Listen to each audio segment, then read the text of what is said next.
जय हिंद दोस्तों, मेरे चैनल डिफेंस डिस्कशन में आप सभी का स्वागत है। दोस्तों, ब्रह्मोस मिसाइल क्या कुछ कर सकती है ऑपरेशन सिंदूर में, पाकिस्तान ने देख लिया है और चाइना ने भी देख लिया है। लेकिन कल्पना कीजिए कि भारत के पास फिफ्थ जनरेशन फाइटर जेट हो, एएमसी हो अपना, और उसके अंदर जो है ब्रह्मोस मिसाइल लगी हो, और वो ब्रह्मोस मिसाइल जो हाइपरसोनिक हो। दरअसल भारत इसी कंसेप्ट पे काम कर रहा है। भारत ने ब्रह्मोस एनजी के बाद, यानी कि नेक्स्ट जनरेशन के बाद, अब ब्रह्मोस हाइपरसोनिक मिसाइल पे काम करना शुरू कर दिया है। और इस मिसाइल को जो है भारत अपने फिफ्थ जनरेशन फाइटर जेट यानी कि एएमसीए के अंदर लगा सकता है। इस मिसाइल के बारे में जो जानकारी निकल कर सामने आई है, इस मिसाइल की रेंज 1500 किलोमीटर से 2000 किलोमीटर तक होगी। मैक 5 से मैक 8 की स्पीड से ये दुश्मन पर हमला करेगी। अभी जो है ब्रह्मोस मिसाइल जो है वो सुपरसोनिक है, यानी कि मैक 3 के आसपास उसकी स्पीड है। लेकिन उसके बाद भी पाकिस्तान का एयर डिफेंस सिस्टम, जो कि चाइना का दिया हुआ है, वो उसे डिटेक्ट नहीं कर पाया। लेकिन अब ये मैक 5 से मैक 8 की स्पीड से हमला करेगी, यानी कि 6100 किलोमीटर प्रति घंटे की रफ्तार से।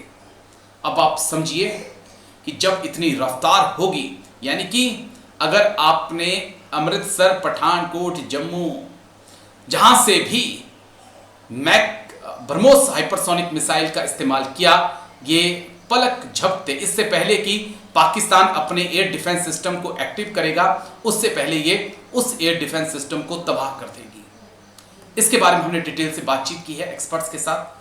आपको डिटेल से पूरी बात आप सुनिएगा, बहुत इंटरेस्टिंग बातचीत है।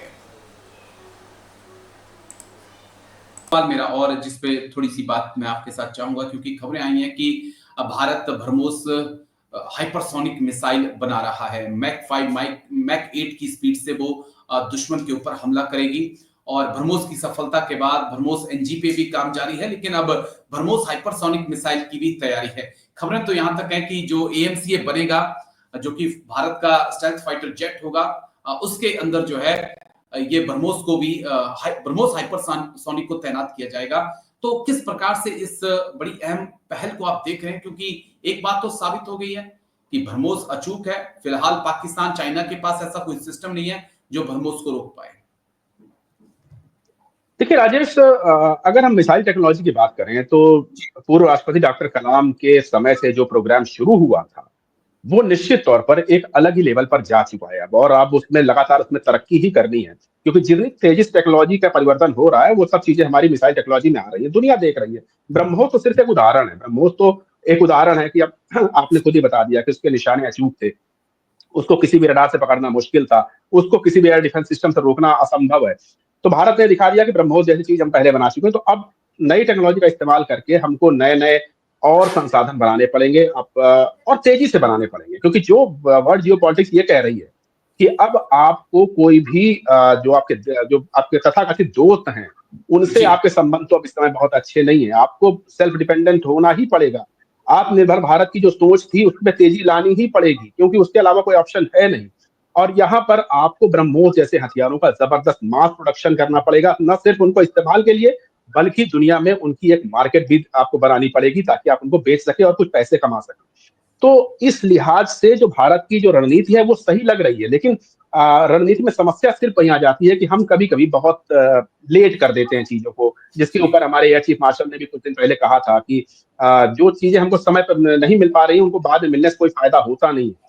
अब बिल्कुल। अगर हम ब्रह्मोस बना रहे हैं, ब्रह्मोस नेक्स्ट जनरेशन बना रहे हैं, एनजी जिसको आप बता रहे थे, ब्रह्मोस का हाइपरसोनिक वर्जन बना रहे हैं, तो निश्चित तौर पर ये मिसाइल टेक्नोलॉजी में हमारी एक जबरदस्त कामयाबी होगी।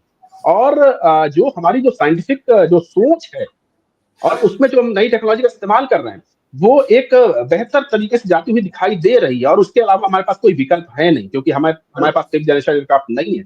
हमारे पास ऐसी कोई टेक्नोलॉजी नहीं है जो कि हमारे जो स्टेल्थ एयरक्राफ्ट के अगेंस्ट हम लड़ाई कर सके। हमारे पास साइबर के ऊपर बहुत ज्यादा काम करने की आवश्यकता है, क्योंकि अगला युद्ध जो है साइबर का ही होगा, ये भी सबको पता चल जी। गया है। वर्चुअल दुनिया में युद्ध लड़े जाएंगे, एआई का इस्तेमाल होगा, हमें ड्रोन टेक्नोलॉजी के ऊपर बहुत ज्यादा काम करने की आवश्यकता है, क्योंकि हमारा एक बहुत बड़ा देश है, हमारी बहुत ज्यादा लंबी सीमाएं हैं।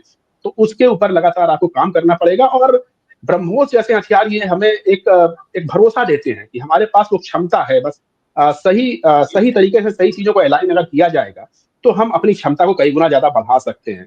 ऑपरेशन सिंदूर ने दिखा दिया है कि हमें बहुत ज़्यादा आवश्यकता नहीं है विदेशी हथियारों की। लेकिन बिल्कुल सर। हाँ, अगर हम उसी को अब एक अचीवमेंट मान करके बैठ जाएँगे, तो फिर आगे हम स्टक अप हो जाएँगे। हमको इसके ऊपर लगातार काम करना पड़ेगा और जितनी तेज़ी से टेक्नोलॉजी बदल रही है, हमको उस टेक्नोलॉजी को अपने हथियारों में लाना पड़ेगा और तभी आप देखेंगे कि बदलते हुए वक़्त में अब चाइना कहाँ से कहाँ पहुँच गया है। आपको एक जी। चाइना को आप भले ही आपका दुश्मन है, लेकिन उसके अचीवमेंट्स को आप नकार नहीं सकते। China 6th agree. Generation aircraft पे काम कर रहा है, चाइना उसके ऊपर की टेक्नोलॉजीज़ के ऊपर काम कर रहा है, तो हमको भी उसके ऊपर जाना ही पड़ेगा, हमारे पास और कोई ऑप्शन बचा नहीं है राजेश। ठीक। और ये भी है कि जिस प्रकार से हमने इज़राइल हमास की जंग देखी या ईरान इज़राइल की जंग देखी या भारत का ऑपरेशन सिंदूर देखा, एक चीज़ तो बिल्कुल साफ हो गई है कि मिसाइलें आपको ज़्यादा से ज़्यादा बना के रखनी होंगी और इतनी मिसाइलें कि वो चंद घंटों के अंदर दुश्मन को पंगु कर दें। और आई होप कि भारत सरकार इसके ऊपर बहुत गहनता से विचार भी कर रही होगी। लेकिन शुक्रिया, बहुत-बहुत शुक्रिया अनुपम तिवारी सर, आप आए और तमाम मुद्दों पे आपने बात रखी। Thank you sir. जय Hind, take care sir. Thank you sir. Thank you so much, Rajesh. Thank you so much.